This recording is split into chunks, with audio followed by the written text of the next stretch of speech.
I gotta tell somebody. This is the best thing I've ever seen. That. Let's talk about that. You need this. Listen to this. Memorable and exciting. Well, then be less boring. I'm going to tell everyone. Wait here. Mighty remarkable, Big Daddy. Remarkable? Welcome to Remarkable, a podcast for B2B marketers that deconstructs the most iconic moments in film, television, pop culture, and advertising for a single purpose, to give you, the B2B marketer, the same storytelling techniques that the pros use.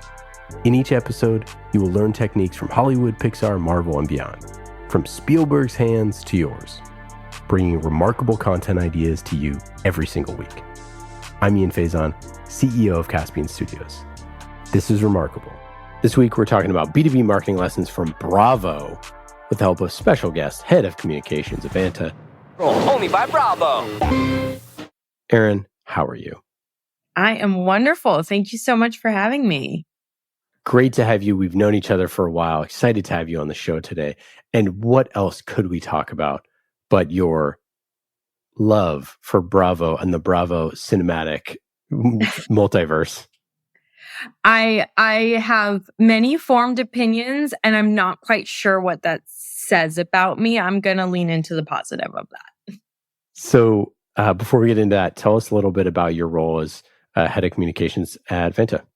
Yeah, absolutely. So I joined Vanta a little over a year ago, and I lead our corporate marketing channels as Head of Communications. So overseeing everything from internal and external communications, content marketing, organic social, and analyst relations as well. And, at Vanta, you may be familiar with us. You may have seen one of our friendly llamas, heard a podcast ad, or seen our compliance that doesn't suck too much billboards.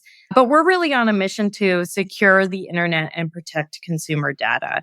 And what we mean by that is, we started 5 years ago with automating compliance and have since grown into the market-leading trust management platform that really helps simplify and centralize security for organizations of all sizes. So everybody from a small startup to the world's leading enterprises.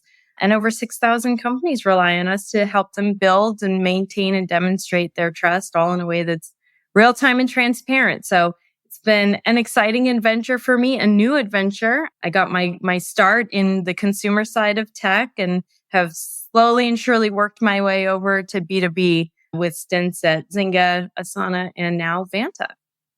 That's crazy that I've worked with you in some form or fashion in the past 3 companies. Yes, I know. It's been a lovely journey. And after 5 years, you finally convinced me to come out from behind the scenes. I'm such a comms person. My inclination is always behind the camera. I love it. And so why the heck did you pick Bravo to talk about today? Okay. So first of all, a couple things about me. I am an unabashed consumer of coffee, celebrity gossip, shout out to Page 6, and Bravo. Also Peppa Pig, but I blame my children for that one. I'm Peppa Pig. So when you finally convinced me to come out from behind the camera, behind the microphone, and asked me what pop culture I wanted to talk about, the only thing I could think of was Bravo. When Ramona walked out, she looked like an alien invaded her body. She walks like a robot with her neck sticking out like a giraffe and her eyes bulging. I mean, it was hysterical. And that told me 2 things. I think 1, there's so much to talk about and so many lessons we can take from it. And 2, I literally don't watch anything else. And as I said, I'm not quite sure what that says about me. Maybe I'm a little uncultured and unsophisticated with my viewing habits. But I'm just going to lean into, I think that is what makes Bravo so unique. Yeah. And I love talking about interconnected multiverses and all this stuff where, content builds on content and personalities build on personalities and all that stuff. So it's fun to talk about it holistically and what they've built and the power of community. And we're going to get super into that. Meredith, what the heck is Bravo? Yeah, so Bravo is a TV network just like HBO and PBS, but it specifically focuses on reality TV. And so shows like Top Chef, the Real Housewives franchise. So they've got like Real Housewives of Beverly Hills, Atlanta, Dallas, Dubai, and so on. Later this season on The Real Housewives of Beverly Hills. Would you ever date a woman? Okay, you brought it up. Let's talk about sex. Oh my God. All right, I'm done. And the show Below Deck, and so many more. It's been around since 1980. And when I was looking into the history of it, I was like, whoa, I didn't realize it was that old. And it has an interesting history because it used to focus on specifically independent film and performing arts. And so that was considered like stuff that wasn't meant for like a normal cable network. But sort of the turning point in that was when Queer Eye for the Straight Guy came out in 2003.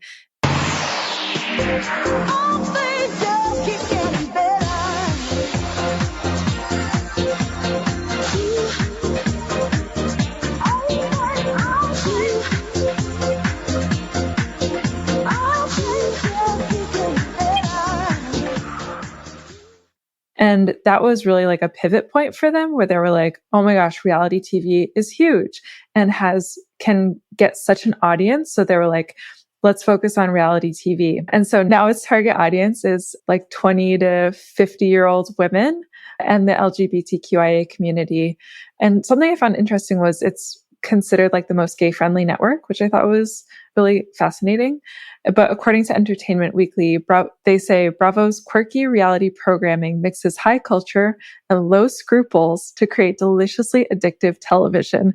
Love the word scruples, by the way. But I thought that word addictive was kind of what stuck out to me. So I'm like, reality TV is super addictive. And for me, it's the Great British Baking Show. From across Britain, thousands of the best home bakers applied. Good luck. But just 12 have made it. Which is not on Bravo, but also reality TV. And I was like, what makes people want to keep watching? And so I was looking into sort of the psychology of it. Like Erin, you were like, I don't know what it says about me, but it is really interesting. Like this cognitive scientist, John Francis Leader, who's from the University College Dublin, said, we innately have two competing drives. One is to be safe and comfortable. So like seated in your house, right, where you're comfortable. And the other is to enjoy adventure and risk. And he said, while in real life, these can be diametrically opposed, reality TV meets both of them at the same time. So you can kind of experience these situations vicariously through characters and folks on reality TV.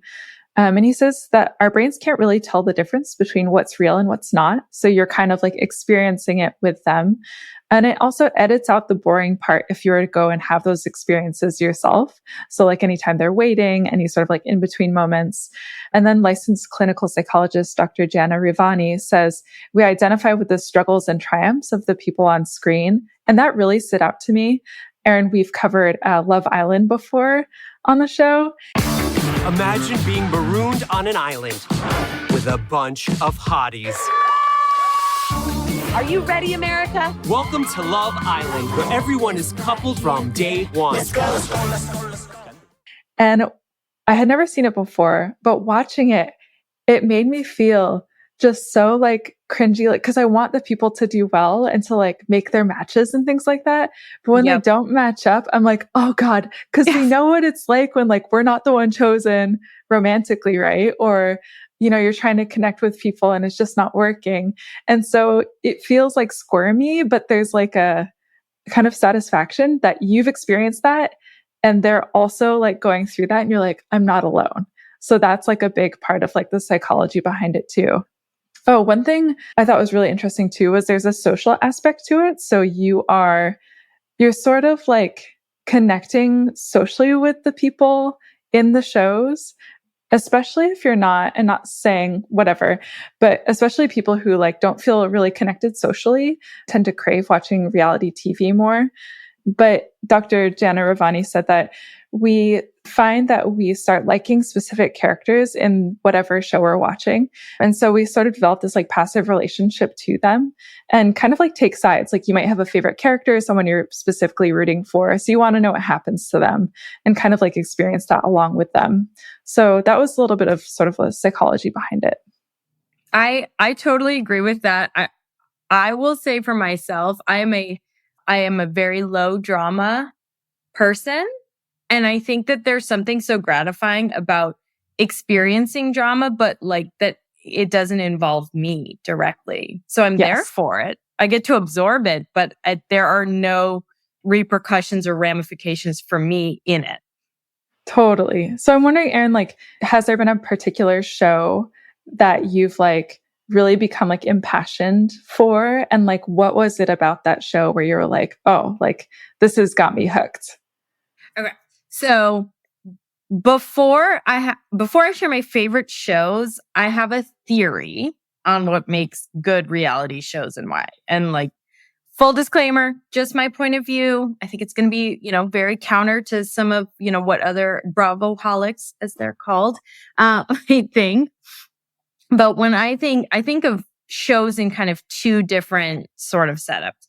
First is shows that have the same cast every season or thereabouts. So if you think about like Real Housewives or Vanderpump or the ones where you see repeat characters for the most part every season. This season on Vanderpump Rules. That's Ariana's side. Sandoval's side over here. Don't go over the line. For your own good, you gotta get out and start dating people again. I'm young, hot, single, ready to mingle. The worm is worming. If you're gonna be friends with him, she's gonna cut you off. In my opinion, without a doubt, the best seasons of those series are the first 3, maybe 4. And I think the reason for that is because in the early seasons, it's all about the chemistry and the authentic storytelling. You don't have these entrenched storylines. You don't have the repetitive fights yet. And I would argue, especially, kind of earlier Bravo Housewives and other franchises, these really weren't very well-known names. And so a lot of the times they're really focused on kind of building up their narrative, building up their platform. And there's just like an early days authenticity that I love. Now, where that rule doesn't apply, in my opinion, is on the shows where the cast changes frequently. So like you said, Top Chef, Below Deck. Top Chef has been a dream, and I'm about to take over. This is the most prestigious cooking competition. I feel like I belong here. I'm ready. Your time starts now. I actually argue that those shows tend to get better with time because the production value gets up level. They have new and interesting challenges. Like if you think about Top Chef or even like, you're saying Great British Baking Show. I think the sort of production element, the challenges, the sort of external parties that are coming in make it new and interesting and different. And producers get better at that over time because they see what works and what doesn't. So that's a long-winded way of me saying I kind of have different criterias for the different shows. But if I had to pick some of my favorites, Real Housewives New York, the original OG first 4 seasons. I love it so much. I still watch it on demand. To a certain group of people in New York, status is everything. I never feel guilty about being privileged. New York City is my playground. And I think it's because the characters were like, they were larger than life. Their personalities were just so tailor-made for reality TV. And as somebody who is born and raised, never left the West Coast, I loved that like snapshot into New York society, East Coast life. It's so different than what I, kind of grew up around and have been exposed to, which is probably also why I've never really gotten into like Real Housewives or Beverly Hills or the OC, because it's just kind of too close to home. I've kind of been in and around those areas my whole life. And it's either, too over the top, a little eye rolly. There's something about it being new and different that I really gravitate towards. I also really, despite what I said about kind of living for some drama, I don't love the shows that focus on tons and tons of fighting or when those fights get repeated. Feels pretty boring after a while. Starts to feel very like forced and scripted. So for that reason, I love things like Below Deck. I love things like Top Chef because there's either the element of like the cooking challenges or service industry and all of these wacky clients that you have to, provide amazing service to on the high seas. In 9 years in yachting, I've never refused to take a dish out. I don't know where this attitude's coming from, but he better drop it really quickly because he's the one f***ing up here, not me. Spicy nitrous, really? I just cannot serve that to guests. It's disgusting. Like, I just love that it kind of gets new and updated and you're not sort of rehashing the same thing over and over again. One show that actually is, in my opinion, super underrated, but is just a joy is Family Karma. I'm hopeful it comes back. I think it's had 4 or 5 seasons. I think it's had 4 seasons. I just love how authentic it is. There's this like delightful generational element to it where you have sort of younger generations and their older generations and how they kind of think about culture and how it evolves in sort of modern American society. 20% of the world is Indian, so we're here. There's a lot of us. Hello, ladies. None of our families are originally from America. Our families all migrated to Florida. Our parents basically founded this community. They had arranged marriages. We had arranged friendships. It's based in Miami. And like the characters aren't trying to do too much. Like it's a joyful show for me. Southern Charm, love it. Charleston special. We have our ways here in terms of being genteel in our customs. There is a small, ruling, entrenched minority of very established old families in Charleston. Really fallen off for me in the last couple of seasons. And it goes back to what I said before. There's a like magic of beginning and authenticity that over time starts to kind of feel a little forced, but I still binge watch the early seasons.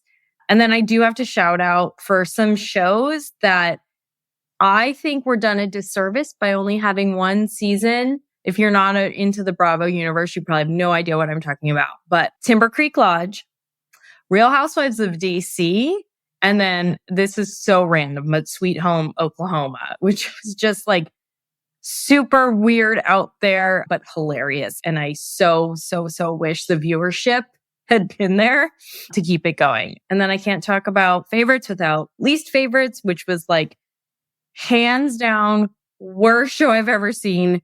Startup Silicon Valley. 6 tech geniuses go for gold in Silicon Valley. Apple, Facebook, Twitter, Google. Every single one of these companies started within 30 miles of where I'm sitting right now. It's not uncommon to close a multi-million-dollar deal and then fix the toilet. Oh my gosh, it was so terrible. And I don't again, even know what show is that? Oh, it was so bad, Ian. It was so terrible. It was just like, oh my gosh. I think it was at least 10 years ago at this point. And it was like companies and people you had never heard of. They all hung out at what was deemed like the awesome, cool hangout spot, which was the Four Seasons in Palo Alto, which if you are here, you know that is not like where people gather. There was one scene where they were having a pool party in San Francisco. How often have you ever been to a pool party? San Francisco, famous for its pool parties. Like famous for its 58 degrees pool parties. It's so terrible. That's funny. I'd never even heard of that. There's a reason why. Well, I think that part of that, from a business perspective, and this is like part of the reason why we created the show, is that business is inherently like wonderfully fascinating in many ways, but in terms of reality TV, it's actually way more suited for scripted narrative or documentaries, because the inner workings of the startup, if you don't make it, is really not that interesting usually. Mm-hmm. Yes. Unless it's someone who already is very famous and then you follow them around. But like when we consume business content, a lot of times, like when the like a regular consumer, not like a B2B sort of consumer. They want to see successes and failures, right? They want like epic successes and failures. Yep. And it's just not really that interesting to just see random people just sort of like trying it, you know? No. Nobody would ever watch a reality TV show about my life. It would be hands down the most boring thing you've ever seen. I beg to differ. Give yourself some credit. Okay, so what about like the broader sort of like Bravo experience that transcends just the individual shows? Yeah, I mean, that to me is the secret sauce of Bravo, right? And that is why I think it's so compelling and it's such like an interesting case study for marketers, for B2B, for community. Like there's so many different ways you can think about it. I think what stands out to me is like, apart from just being just so good at like kind of multi-channel, multi-platform, they were using their website, they were using social so much earlier than other places. They're so good at making the audience feel connected, not just to the shows themselves, but to each other as being fans and kind of integral members of the Bravo universe. One way that I think that this really comes into play is like, what's the number one thing you want to do after you watch a show that you really like? Well, you want to talk about it.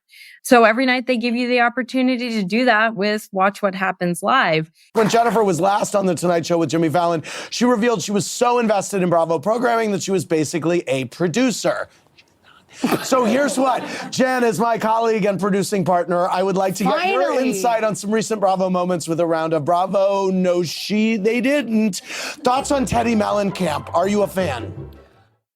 And I think what's really genius about that is the way in which they bring together not just the stars of the show. They'll usually have one or two of them who are just on, whatever the most compelling episode was, come on and talk about it.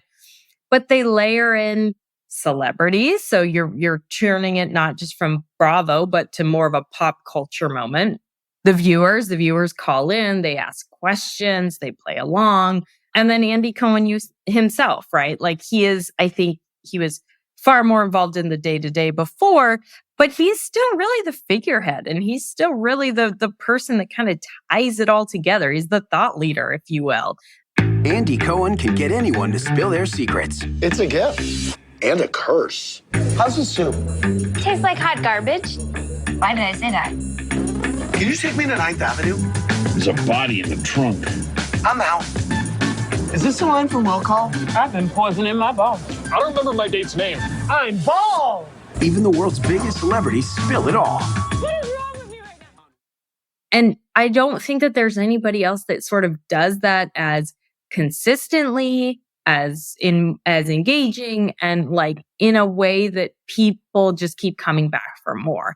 And I think to your point of what you were saying, people are seeking social connection. They're seeking to connect with people that like the same things they do. And they build that in to their programming basically every single night, which is just so smart. In my world, I think a lot about interconnected comms, obviously, and messages and storylines and narratives.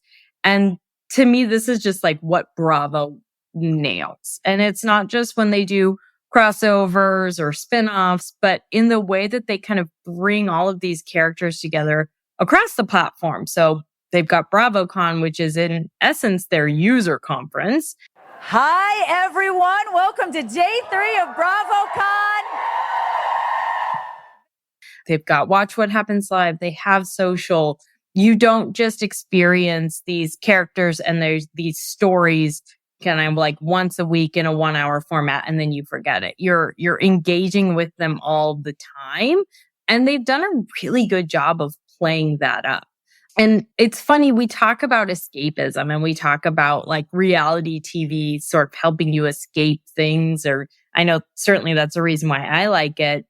I also think one thing they actually do really well that I don't see a lot of other reality shows kind of do is they do recognize sort of the reality that's going on in the world around them. So I don't know if either of you ever watched The Real World. I was like heavy early a like adopter of the real world.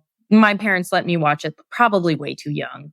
But one thing that was really interesting about the real world, and they had designed the show this way, was that they didn't have any TVs in the house, in like the houses where they had assembled everybody. And the reason they didn't want to have them was, one, they didn't want people sitting around watching TV, because that doesn't obviously make for super compelling TV.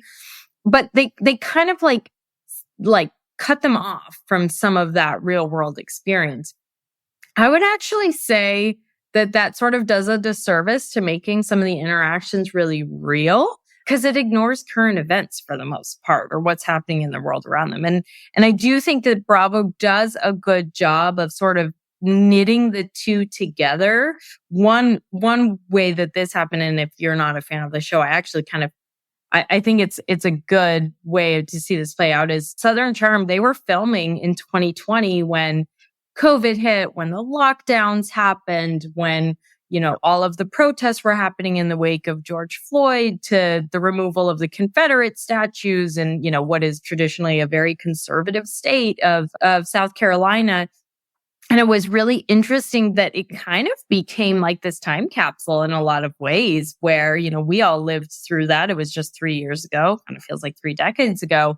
But it's so interesting to go back and watch sort of how they captured that unfolding in real time. And I just don't think you sort of get that slice of reality from a lot of other reality TV shows. Yeah, that part reminds me of a lot of times when we create business content, that we create it in a silo. Like, we create a case study in a silo. We create a lot of that stuff without the, like, you know, sort of all of the other things that are going on. Whereas if you're to create a case study with all of those other things that are going on, it's like, hey, yeah, I made this buying decision in, you know, 2 weeks because I was slammed and I had to have a solution now. And, like, you know, they were in the magic quadrant and, you know, XYZ. And I, you know, plugged my nose, pointed my finger and said, that's the one. And then off we went, you know, like, I mean, nobody would ever tell that story, but that stuff happens more often than you think. And I think, you know, to the broader point of, like, bringing in the outside world is, like, that is where that the fear that it would stifle what was happening in the real world is actually the opposite, that bringing in outside pressures and interests and all that sort of stuff could actually, you know, increasing the inputs could actually increase the output. Yeah. And it's, you know, obviously in my world, you know, thinking about communications kind of nonstop, it's such an underrated skill to have. And I think, to your point, so much content is created in a vacuum and in a silo for a lot of companies. And I always like to go back to, nobody's sitting around and thinking about us or waiting for our news necessarily, especially as you're, you know, growing a company and you're not sort of a tech behemoth or consumer behemoth that people sort of wait for these regular news cycles around. And so you do have to make sure that you're being not only cognizant of the world around you and the things that are happening and the, you know, the things that are top of mind for your customers or those that you're hoping to turn into customers, but how are you knitting that story together with the value that you're delivering, what you bring to the table? You know, I think a lot of people falsely just assume that because something is interesting to them as a company or from a product that they're launching, that it's going to be interesting to everyone. And the real magic happens when you marry it to the things that are going on in the world around them. And they can really feel that you're connecting that for them. That's really powerful. One of the big marketing takeaways for me is about our guy, Andy Cohen. Hey, Jacob, what's your question? I just think you're so attractive, Andy, and if you ever come to office, I would love to take you out on a date. I like your voice. But I have a question. Maybe I need a bossy 22-year-old. Because I think that if you were to look at, like, what, like, we always look for experts in our B2B content, and I think that is totally what I refer to as the talent, right? Which I think is the right way of doing that. But the synthesis of the information is oftentimes just as important, and the presentation and the calming, reassuring presence and those sort of things. And I think that they struck gold with Andy, and they struck gold with sticking with him for so long and having him be part of it for so long. And it brings that consistency from show to show. And so many people just feel more comfortable when he's talking, right? And like that is a huge part of building, a portfolio of content, building out a network, building out consistency and brand voice and all that. And a human being can do that way faster than you can do that waving your magic brand wand. Like a human being is way, it conveys all that stuff. We use an exercise when we're creating our shows of, like if your podcast was sitting at a party, what would they be like? What would their personality be like? Who would be the perfect personality for the show that you want to make? Is it Ryan Reynolds? Is it Andy Cohen? Is it Blake Lively or whoever, right? And I think that sort of thing is really important to think about, is like how to humanize your B2B content. And by doing it with Andy, I think that they've always have, this figure in the background that's waiting to come on to tell you to synthesize what you just saw. Yeah. And I think a couple things too to layer on there that make him so uniquely different than anybody else, that they probably could have put in the role, or certainly to your point have stuck with. He is somebody who is very connected to pop culture. If you read any of his, Andy Cohen diaries, or now the Daddy diaries, now that he's got a couple kids, he has been a kind of fixture in the New York social scene and the celebrity scene for decades. But he's done such a great job of weaving in sort of his relationships with the housewives and these different shows, and giving people sort of a behind the scenes look, especially in his books, behind the scenes look at how all these shows, come together. He also, in a lot of ways, can sort of play the role, especially if you watch What Happens Live, or if you check out anything that, he's done on, BravoCon. He doesn't sort of just give them a free pass. He's a little bit more, journalistic when he interviews them, kind of keeps them honest and authentic, or asks the tough questions. And I think about that in the case of marketing and content and communications, that consumers are increasingly savvy, software buyers are increasingly savvy, and they don't just want a plug for the company all the time, right? They want to hear sort of two sides of the coin, or they want to hear sort of the pros and cons. And I think he does a really good job of doing that, so it doesn't always feel like this overt sales pitch. I love that. It's a great point. I wonder if more brands took that approach of having a spokesperson. Some people, that you have this chief evangelist role, but having a spokesperson for your brand, someone that is connected for a long time, I think is really smart. We do Snowflake's podcast, and Steve Hamm, who co-wrote the book Rise the Data Cloud with their CEO Frank Slootman, and he's been, the host of their show for a while. Not a spokesperson, but per se, or an evangelist, but still just having a steady presence with that. And I think it's a really smart move. And like you said, it gives you insights into what's going on and other people. I think it's they've just done a wonderful job, and Andy's the best.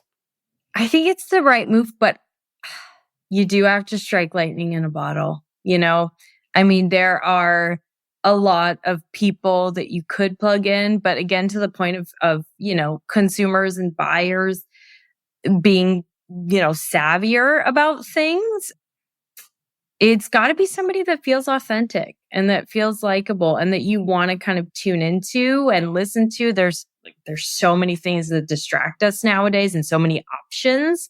It's a great tactic to have. I think there's probably still a small handful of people that can recreate that magic and keep people coming back for more. So it's like, if you find that amazing, I think it's a little bit harder just to create out of thin air and kind of hope it works.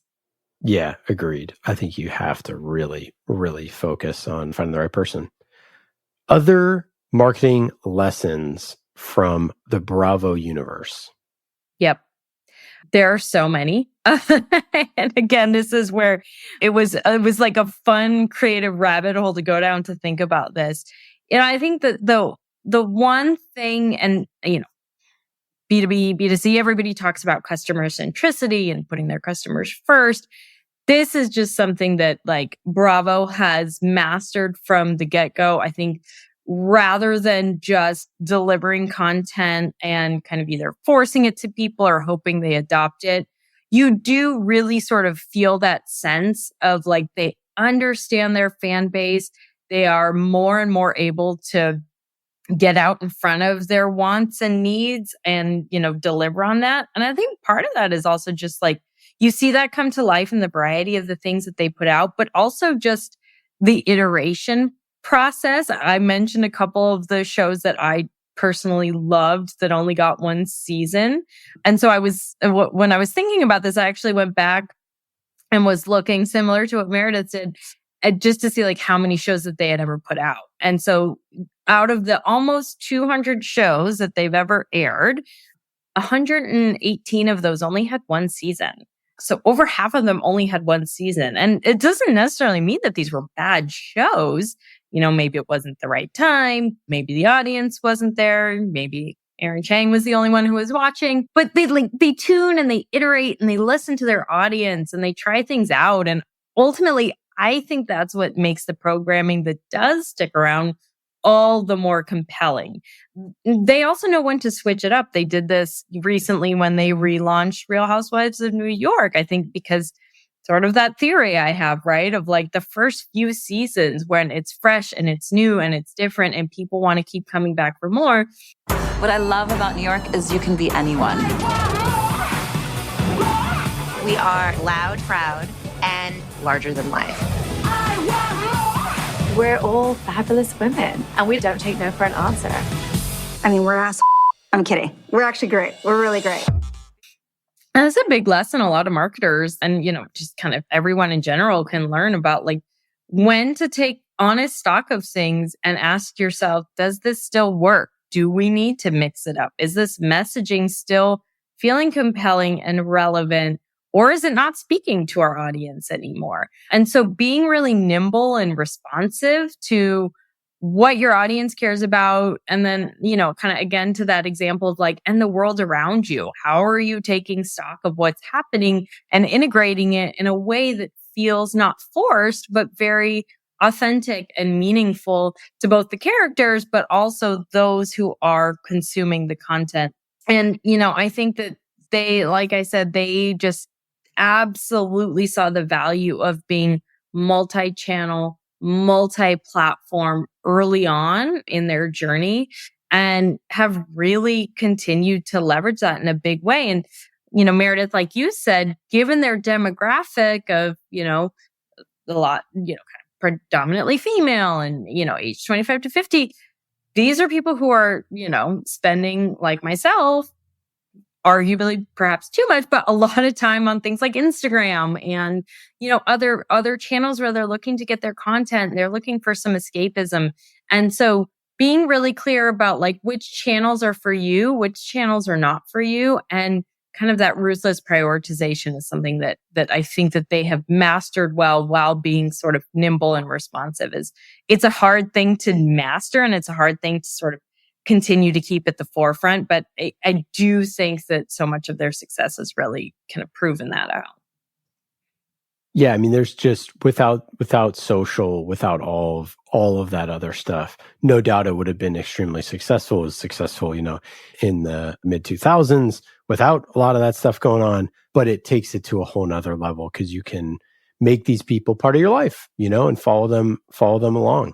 And you can create FOMO. I mean, right? Like that is I think this last year, they kind of even up-leveled their BravoCon.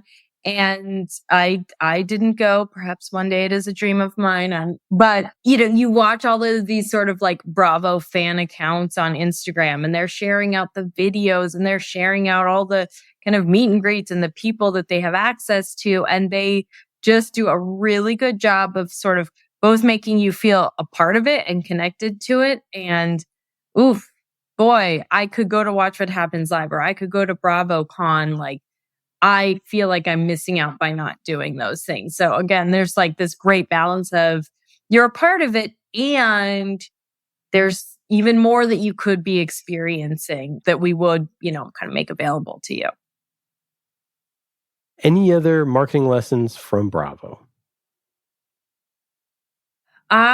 I think my macro is just continuing to watch them actually evolve over time. I think there are new ones. I think that they're going to be doing probably a lot of shakeups of some of their franchises, and it'll be interesting to see how they continue to adopt and how we as marketers can take from what they've done, even when it feels like, as somebody who works in security, doesn't feel like I should be able to take a lot of lessons from Bravo, but I think there's so much more to uncover there. Yeah, I mean, I think I would just end that portion with, like you said, of 195 shows they've aired, 118 only had one season. And I think, to your point, it doesn't mean that they're bad or whatever, but their hit rate is actually pretty high. It's pretty incredible, but it's also, there's a lot of stuff that gets left. And those shows, break out and break through, and some of those are smash hits, but they want to bring people coming back, and there's a lot of different avenues. And I think it's just really unique. And I'd be hard pressed to find a brand in sort of traditional television that is beloved quite like Bravo. I mean, it's rarefied air with the HBOs of the world. I mean, you take a channel and a brand like AMC, which has built out a really powerful, brand and programming. I would say it's nowhere in the universe of what Bravo has done. Whereas if Bravo comes out with a new show, there's a lot of people that are interested. If AMC comes out with a new show, it's like, I'll check it out. I mean, I'll see if it's interesting. And I think that just speaks to it, to the consistent level of quality and to serve their customer base. And I think the longevity of it, right? That is actually what's really fascinating is you think about these sort of cultural TV sort of traditions, if you will. Growing up, it was TGIF, which is just like the greatest. You had, especially for a period of time there was sort of like Sunday nights with HBO when Shonda Rhimes had about 50 shows every Thursday night on ABC. It was, they created this whole kind of culture around grab your red wine and your popcorn and get ready for 3 hours of Shonda TV. Those things have all been really impressive, but they've had a shelf life. They've had a number of years that they really were very kind of front and center for people, and that tapered over time. We haven't, as far as I believe, we haven't seen that sort of tapering of Bravo. And to me, it actually has only gotten kind of stronger and more culturally relevant. And I think that sort of speaks to all the inputs that we talked about of just what makes it so remarkable and so unique. Yeah, and I think a huge takeaway for marketers is that building Bravo's brand was done one show at a time. Mm-hmm. It was not building the brand of Bravo. Yep. It was hit after hit after hit after hit. The actual content was good. That's what people, it's like good shows equal a good brand, not the other way around. And I feel like so many marketers try to do this, the exact opposite, which is like, we're going to make a brand that's impactful. And then, and it's like, no, make a show that's good. Make a state of whatever that's good. Make a tool that's good. Make marketing that is good on its own. And when you keep doing enough of those, the brand will come after that, not vice versa. Yeah, 100%. Okay, how do you think about content strategy? Yeah, so, I think for me, as we think about, content strategy, I give the example of obviously, what we're doing at Vanta right now, which is really to elevate our voice in the market, to tell this connected story, this narrative across different channels, different audiences, but it's all sort of laddering up to these macro themes and these macro messages that we want to deliver. And similar to what we talked about before, right? So much content is done in a vacuum. It's done in a silo. And when I think about content strategy, it all needs to map to something that is greater, that is consistent, and that builds on itself. So you can see whether you are an internal employee or an industry analyst or a member of the media or a prospect, you can see how this this story about the product, the company, the vision, the mission is growing and building on itself over time. And I actually think that that's a lot of the times can be a very underrated or sort of under tapped element to building a content strategy. I think people think about SEO and they think about, click to downloads, and there's not enough of sort of that macro narrative, macro storytelling that happens that really is what should be underpinning every piece of content that goes out across any channel. And then you layer onto that things like data trends, sort of editorial themes, executive thought leadership platforms that, again, all continues to sort of build up to that overarching vision. And that takes a lot of focus. It takes a lot of sort of self-reflective honesty to also say, like, one, is this message resonating?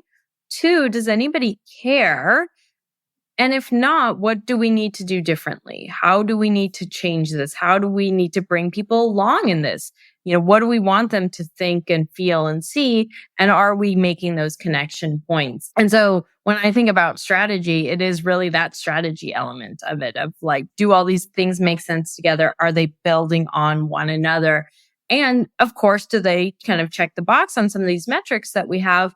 But that should come as a natural evolution of having done that work up front. And ultimately what you want then is you're creating this flywheel of engaging, kind of, whether it's top of funnel to, editorial to organic social, you're reaching new audiences, but you're aligning that with your own, kind of company momentum and company trajectory in a way that feels very, fulsome and makes a lot of sense. And I think so often that's kind of seen as that would be the result, and really that needs to be the primary input. How do you think about the ROI of content? So my non-answer here is it really depends on your goal.